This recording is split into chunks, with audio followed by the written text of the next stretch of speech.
Defense Secretary Pete Hegseth sending a very strong warning to Iran over its backing of the Houthi terrorists in Yemen.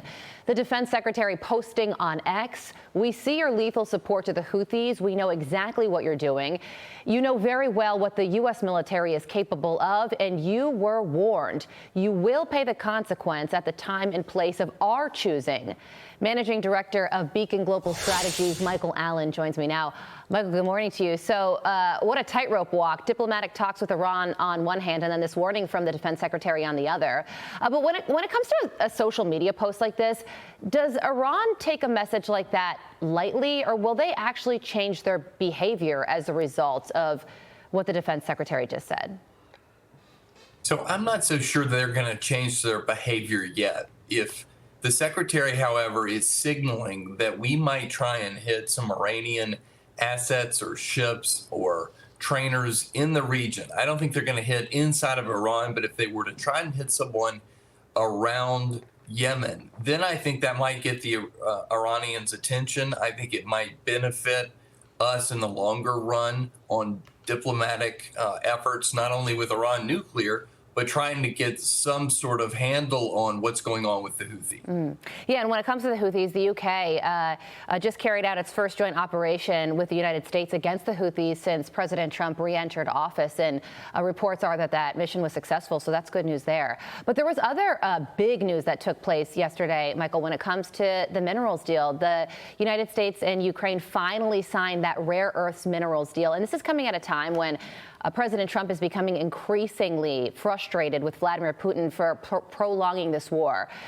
So when it comes to the substance of the minerals deal, tell us a little bit more about that, what the United States gets out of it and how Ukraine benefits as a result of this as well.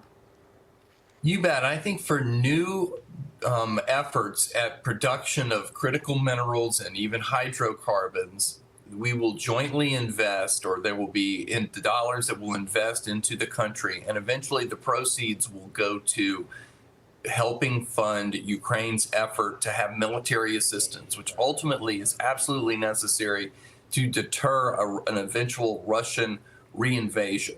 And over time, as these new projects yield, honestly, a return, the United States will benefit from those particular financial comebacks. So that's good for us. This is sort of delivers on what Donald Trump said about putting America first. It helps us get paid back for the support that we give the Ukrainians, and it gives us an economic stake in critical minerals that we absolutely need for the military, for batteries here in the United States, and other advanced manufacturing capabilities. So I do agree with the president. I think it's a win-win situation, and it's something he should be proud of, and I think it ultimately helps with deterrence and security in Europe, which is something that we're looking for. Yeah, we now have a vested economic interest in Ukraine, which is great for the Ukrainians.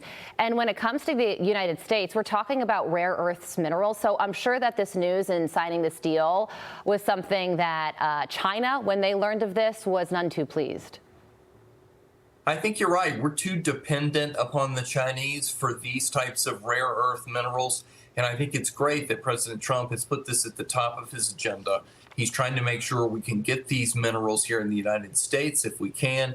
He wants to make sure we could get it even from Greenland. You hear him talk about that. But going with Ukraine in this particular instance is a smart move strategically for the United States. Yeah, it certainly is good news all around.